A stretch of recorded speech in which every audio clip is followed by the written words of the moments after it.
Naptime Riot, Raincloud and myself are in the process of an enormous Gravlev journey, so we attempt to undertake a circumnavigation of the planet Microtech.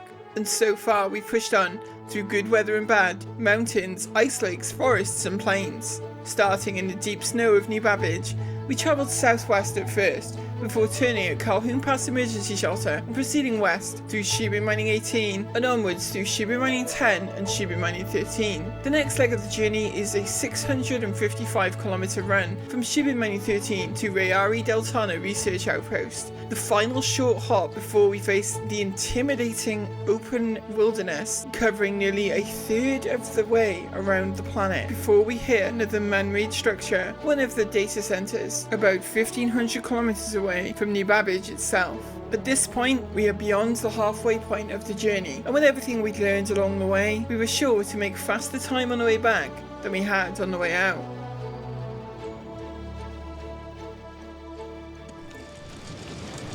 This weather! It's not good, I told you, it's not good. Microtech, you've betrayed us. Normally your weather's good in the morning. We've been getting separated a lot as the journey progressed, due to different time zones and schedules, but myself and Rain were preparing to set off from Shubin Mining 13, and thankfully, not long after warming up the bike, the weather would clear. The terrain though would not be so forgiving. Just forest, like I look north, I see forest, I look south, I see forest. Off to the west, into some real slow forest, I think it looks like first. Oh, this sucks already. Yeah, it's thick, you know. It's like you have to pick your way like so slowly through some of it, you know. Now that we're like over this hill, I'm gonna try and go look ahead, because any route that gets us out of this, right, there is a chance that there are ice lakes to the south. I mean, there are chances there's north as well. I didn't find any yesterday, not really, but like I said, it was hugely mountainous.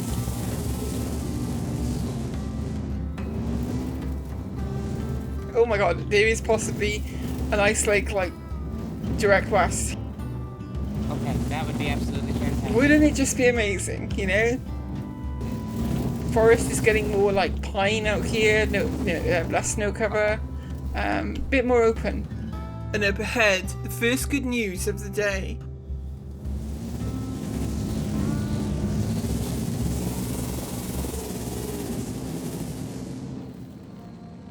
Oh my god, yeah, okay. I don't want to get anyone's hopes up because I could be wrong. Like, we've had a lot of ice lake mirages so far, but I think there is a giant, maybe an ocean, maybe an ice ocean, maybe. Yeah, this is ice for sure. Like, I'm going to hold at the edge of it, don't worry. Okay. I can see, like, north at least, I can see the other side of it. I don't know about west, because what we'll do is we'll get on it and follow it west. Yeah, you're right. I just got some air. That definitely looks nice and flat and blue. Yes, it does.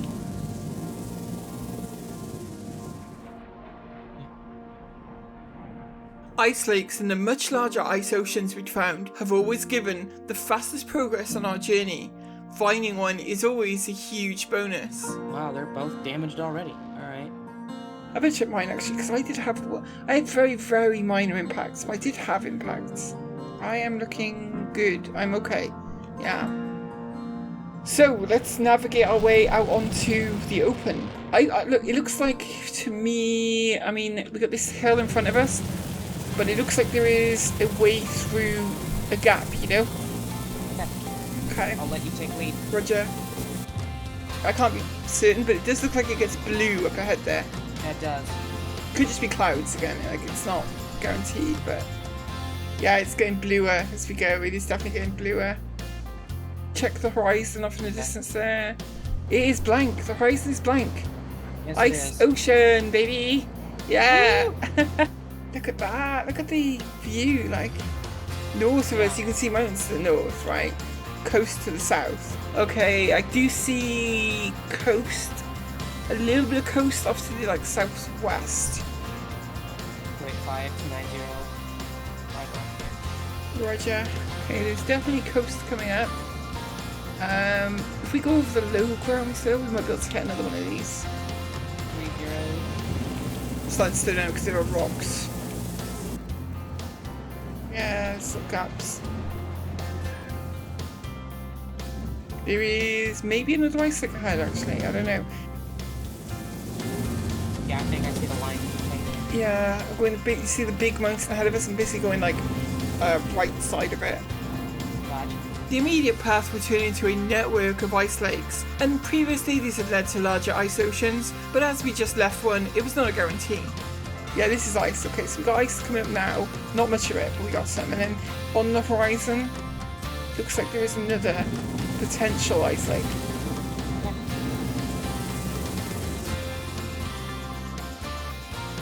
Like I keep seeing on the like every time I look at the horizon, it's like maybe it's ice, you know. Another patch of very grey ice. Now at this point Rain got called away unexpectedly, so she'd have to catch up another time. I was pushing on though, through the network of ice lakes, on to the other side.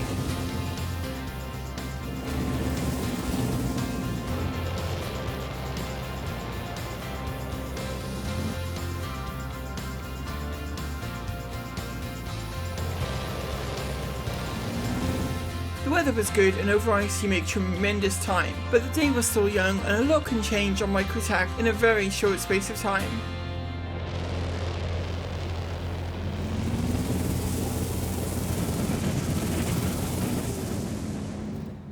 I would be pushing on into the weather alone, for the first time on a trip with no fellow riders or pilots above.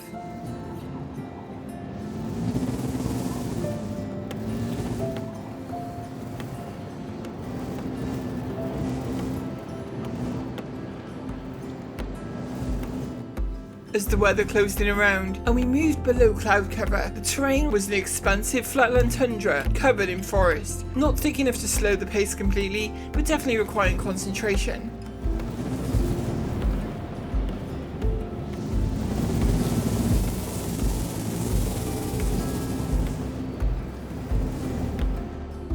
The terrain would open up around 50 kilometers later and I'd be treated to the familiar marble texture of the edge between snow and green environments.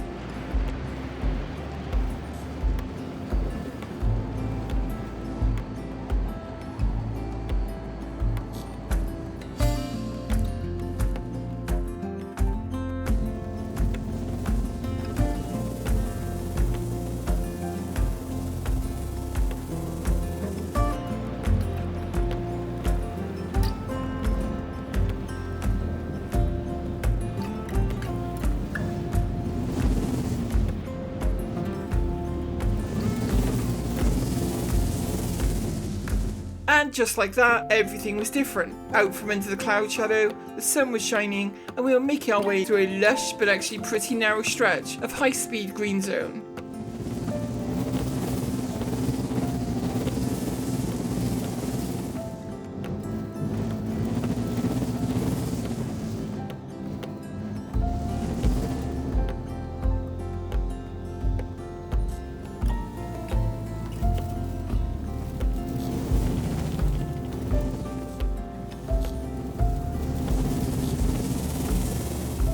The green zone here had proven to be enjoyable riding terrain, but now we were climbing once again into a series of snowy ridges above tenuous green valleys. Finding good clear paths though through this terrain is now very comfortable, and when the snow line meets the green zone, some incredible vistas often result.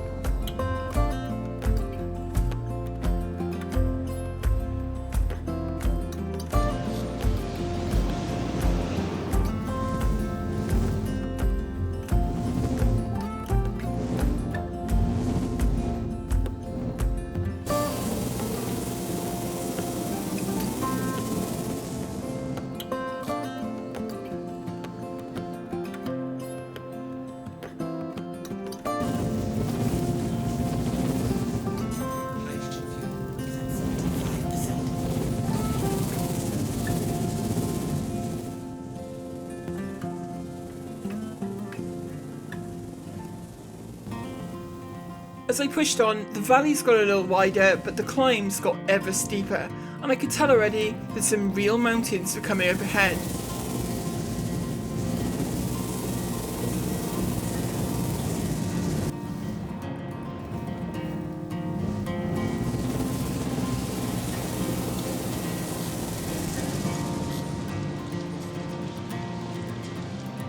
And sure enough, I soon found myself traversing a series of interconnected peaks lying right along my path.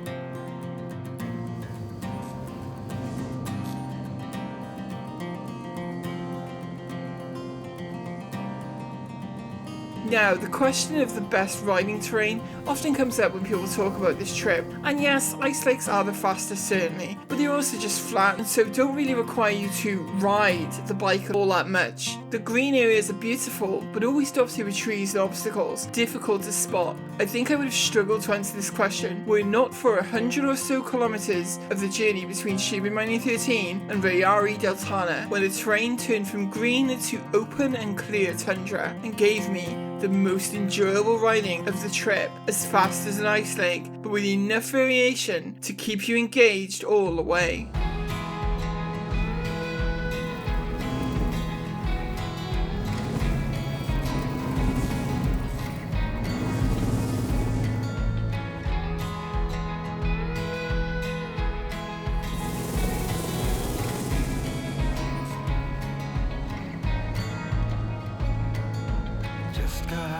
Something's wrong, I waited up, wounds on my feet. Where will you be? Flickering through memories, the Polaroids yellowed in the sun, longing to be seen. So come and hide with me, hide with me, hide with me. Come and hide with me, hide with me, hide with me.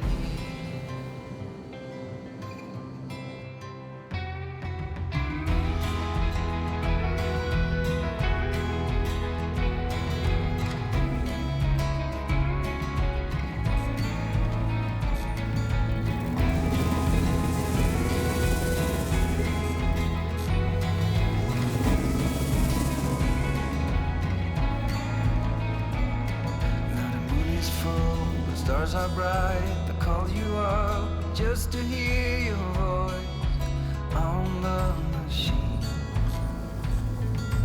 Nothing will be like it was, but you will always be my first choice, just as it seems. So I left the house broken. I walked this dirty streets for years. I left it all to see you, to wipe my morning tears.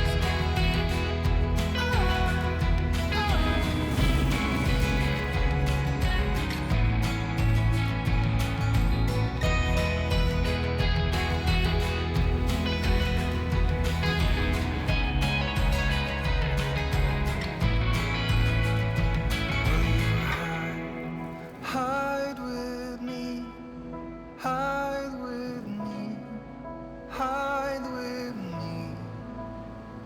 Come and hide with me, hide with me, hide with me.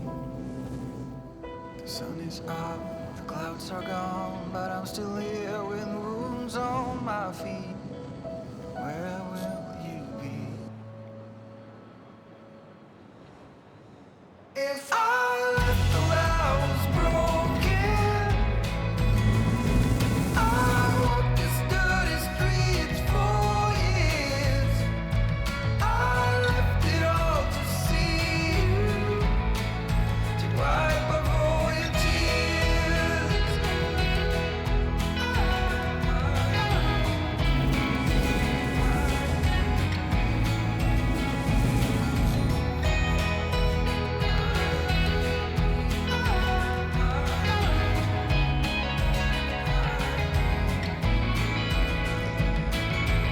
I was sad to see the clear glacial tundra being left behind, but it had delivered me to the very doorstep of Rayari Deltana research outpost in very fast time indeed. The sun was setting on day 7 of the expedition, but right now I had a new problem to solve.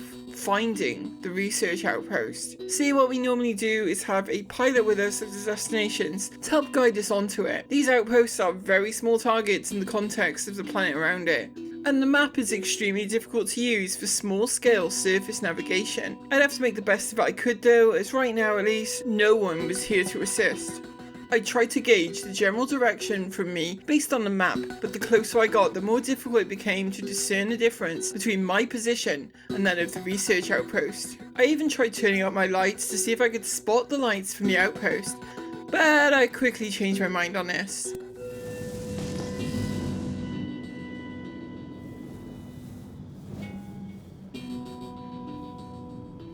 Every time I spotted a cloud of sensor noise, I got excited and considered rerouting, but I also knew the outpost had lights, and so kept on looking. At 15 kilometers from the outpost, the map became essentially useless.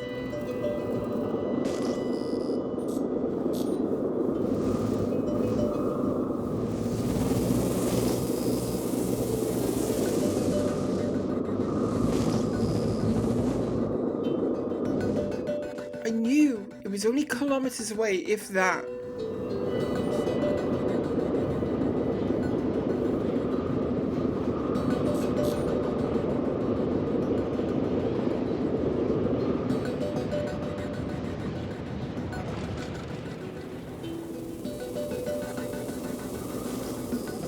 And then, while coming over a small hill, I spotted the lights.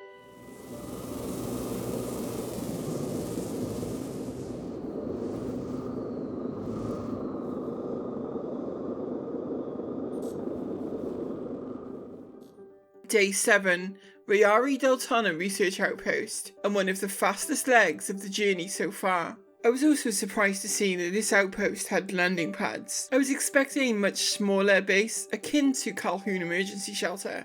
An opportunity to repair the bike can never be passed up, and I'd made arrangements for Fingers to meet me here and become my support pilot as I ventured on into the enormous 2,000 kilometers of wilderness sitting between us and the next checkpoint, at one of the data centers clustered a third of the way around the planet. Need something? I'd have a look around the outpost while waiting for Fingers, and by the time he arrived it would be some time before the dawn of day 8, but I was eager and ready to get underway once again.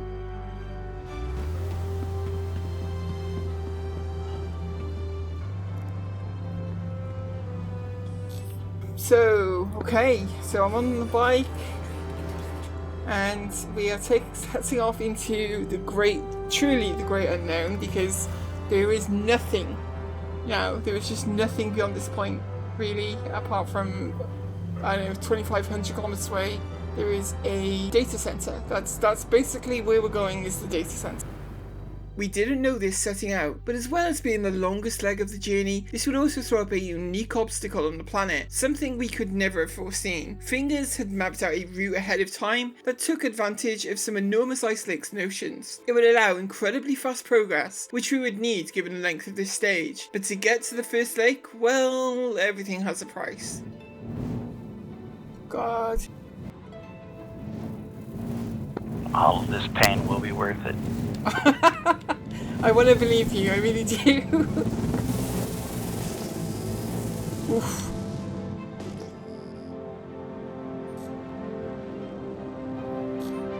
Jesus Christ.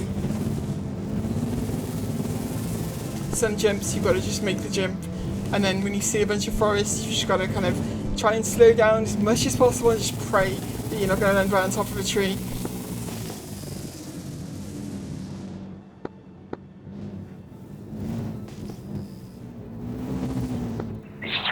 Up ahead are kind of like the last big ones. That is a relief. I found a line. Oh my god. Oh yeah, it gets tense. Oof, okay. Did land on a tree, but I'm okay.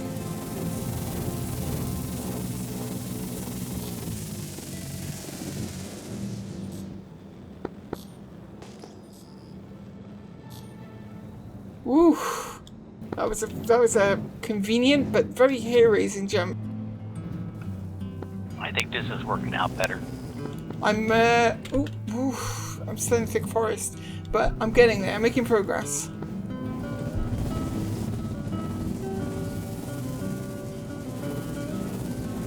Where did the trees end? I'm almost at the edge of the lake here. Right, okay, 8 kilometers, okay. Get no pain, no gain.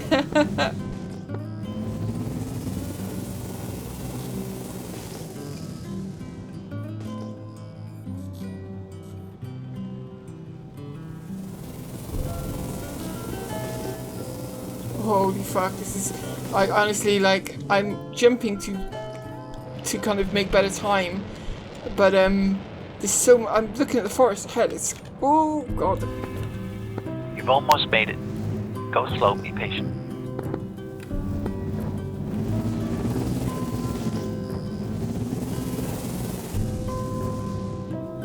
And this marks the turn to 235 once you get on the lake.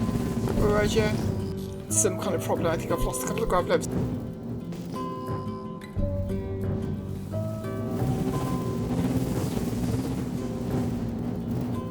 I'm almost there,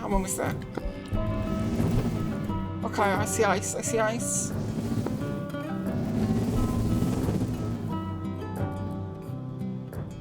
Okay, I'm on ice, so look how beautiful and flat and all-encompassing. It's like milk, it's like riding on milk. 235 for about 70 kilometers. Roger, 235, okay, I'm switching now. I think this was our first ice lake during the night, and well, there isn't really much to see on an ice lake at night, but we'd be covering 70 kilometers on this lake, followed immediately by another much larger lake. I'm at the end of Ice Lake 1 right now. Let me pull up the graphics. Roger, I'm 23 kilometers from you. So, sky behind me is starting to look lighter. That's a good sign. We're all building bridges slowly, tearing them down fast to start over. We're all trying to come over memories of the past and start over. Okay. End of the ice lake. At the end of Ice Lake 1, we're 98 kilometers from Rayari, and there'll be another 10-15 kilometers overland in the ice ocean.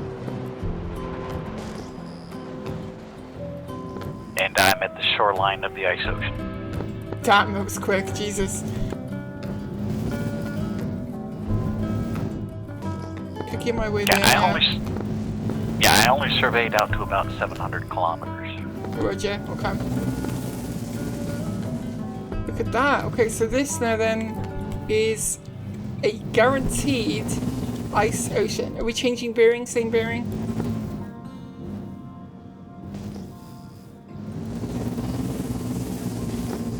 About 237, 240. Roger. Down the middle, you can use your pings. Yeah, okay. Way off in the distance, if your pings get that far, you'll see a headland on the right, and we'll go around that. Yeah, I see it, yeah. Remind me again, how long is this ice ocean? This was 280 kilometers long. Jesus, okay, wow. Okay, damn. Better settle in on it then. Faces come out of the rain, lowering the sea. We know better now. Let it be. When you say 280 kilometers, it just rolls off the tongue, doesn't it? But like, it's so far, you know. Even in a ship, I mean, you're keeping up. How fast are you going? You don't know, but 166 damn, right now, but I can go down a little bit. Can I increase my speed if I go lower? Here we are, fire meets the cold.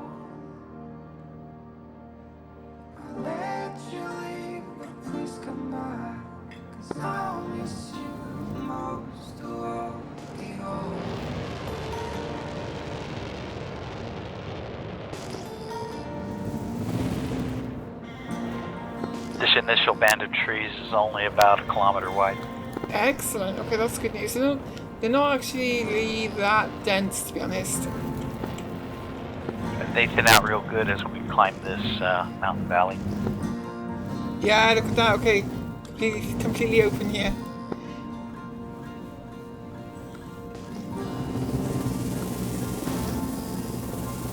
This mountain valley has worked out pretty good so far. Minimal trees, not too bad terrain. Yeah, this is true. Yeah, this is true. All we need now is some goddamn light, and we'd be able to make crazy good time. I have to dismount a moment because my ping has ceased working. So if I dismount and remount, it will rework. Also, it means I can do a quick bike check and distance check as well. Oh my god! Damn! Look at this! Look at the sky! I didn't realize how like beautifully lit it was. That side of the bike. Wow.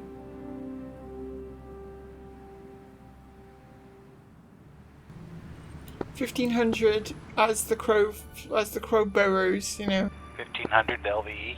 Yeah, but through the planet, so long. Expect longer.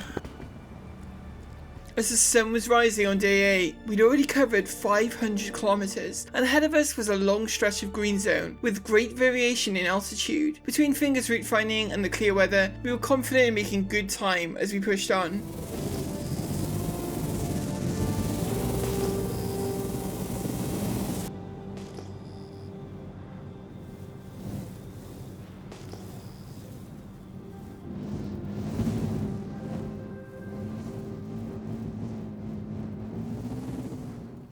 The autumn browns gave way to rich greenery further inland, and the beginning of hills and forest.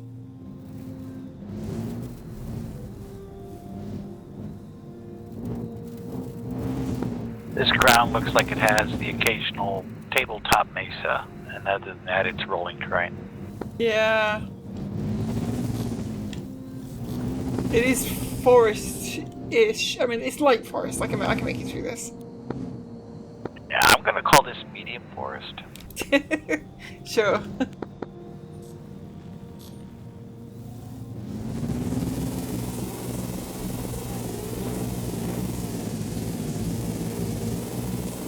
Very green. Wow, it's really green.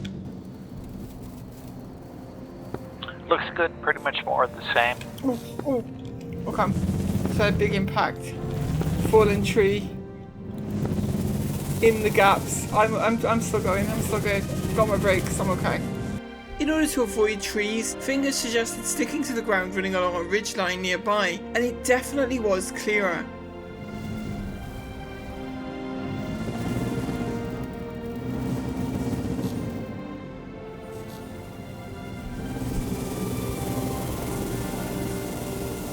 Oh.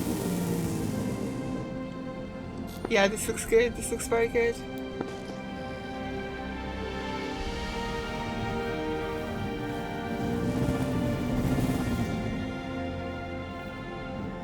I think if we just hug this side of the valley all the way around, we'll make good time. Oh yeah. You might even risk a few jumps, I don't know. I'm jumping every chance I get because, as me and Uptime found, it is just so much faster to do that. Like, you got to learn to kind of get the landings right, and it's not that difficult to do that even.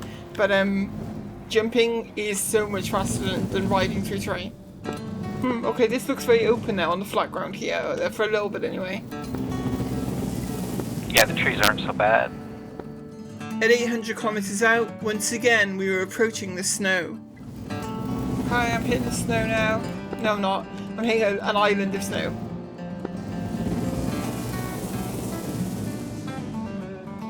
I can see a route. Okay. Oh yeah, this looks good. This looks like good terrain. That's another one of those ice flows. For the next 100 kilometers, we get some more really great riding terrain. Yeah, this is like the best terrain, honestly.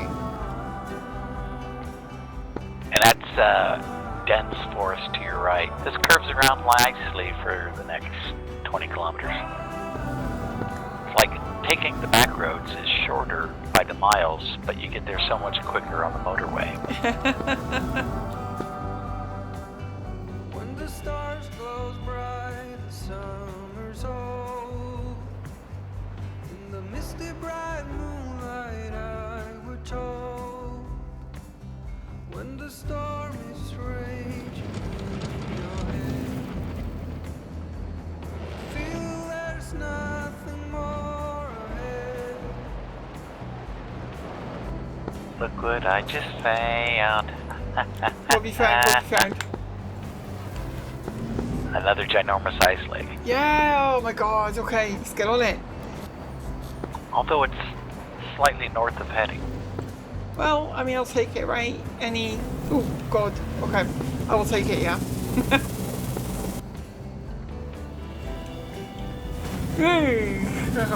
I'm gonna need a spare bike for sure. This one is taking some pounding. Getting over here. Well, I see the lake, but getting there.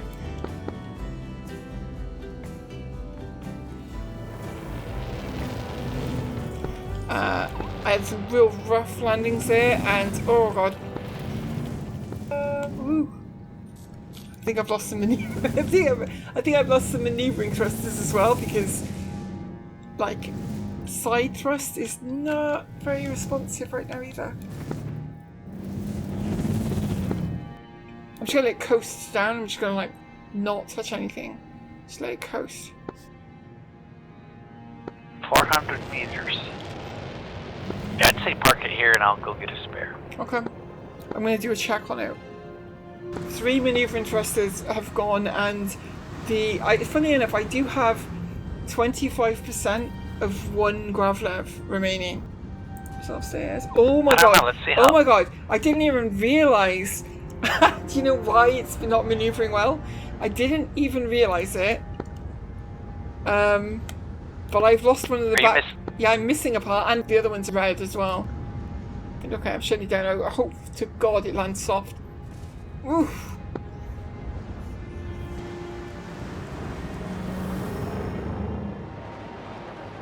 Halfway through the trip, we stopped for lunch. There are worse places to stop, right? There are worse places to be. You know, that's beautiful ice in front of us. I don't believe how much distance we've covered, honestly. I really cannot believe it.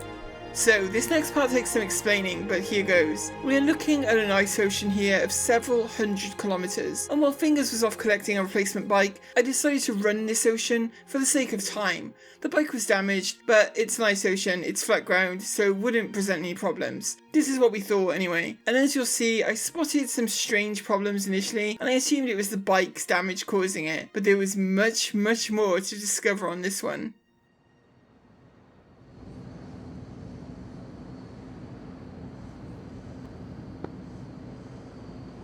I'm going to push on over the ice while we wait, just so that we're making a little extra distance.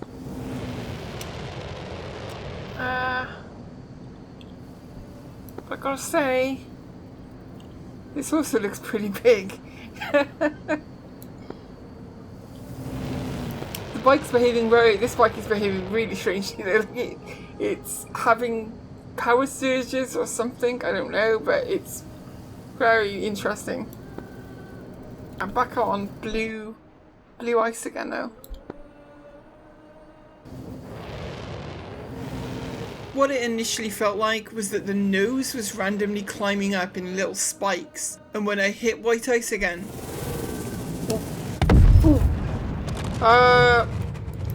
it randomly exploded in the middle of the goddamn. Now, we've had a few random explosions on the trip. It's something we expected going in, counting it as a bug and just continuing on from the last known position. But we were about to learn a lot more about this particular lake. Oh, what? There's some weirdness going on with this ice. You're 7 meters under the ground. What's going on?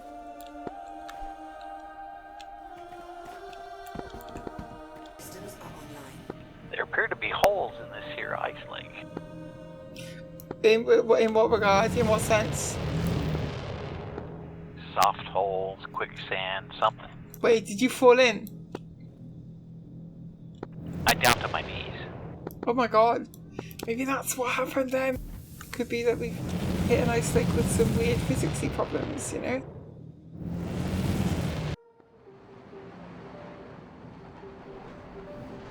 Oh my god. Okay, so yeah, what's happening, it looks like, with the bike is, I think it's the terrain, not the bike behaving weird. I think there are holes in the ground, as you say, and every time the bike goes over one, it drops in altitude quite a bit. Whoa, my god, oh my god, I swear to god, I almost touched the ground that time. I was in third person view, and it was so fucking close to touching the ground. Oh, okay, that one did, yeah. That one actually went through the ground, so I blew up. That's what happened. This ice lake is all kinds of fucked up. So what we'd found here was an impassable ice ocean. Hundreds of kilometers of clear ice we couldn't use, seemingly dotted with holes in its collision geometry, causing the bike to fall low enough to collide with the terrain. We'd need to detour around, but it was surrounded by mountains for hundreds of kilometers, and would throw up an even bigger problem when we tried to go around. The lake in question is about 1,000 kilometers from Rayari Deltana, so we still have a significant distance to cover to reach the data center, but we decided to call it for the day here and continue fresh the following day instead. As always, I'd like to thank all of you at home for watching, and I want to send out a very special thank you to all of our amazing patrons, who you can see on screen right now. And in this video, I would especially like to thank Zero Exception, Shame the Worm, and Elf Council, who recently became supporters of the channel over on Patreon. Thank you all for your very generous support of the channel. I am incredibly grateful to have such amazing supporters who follow and support what we do. If you are thinking of starting Star Citizen yourself, use the referral code in the description to gain an extra 5,000 credits in game when signing up for a new account. We'll be back with more from our expedition around Microtech very soon.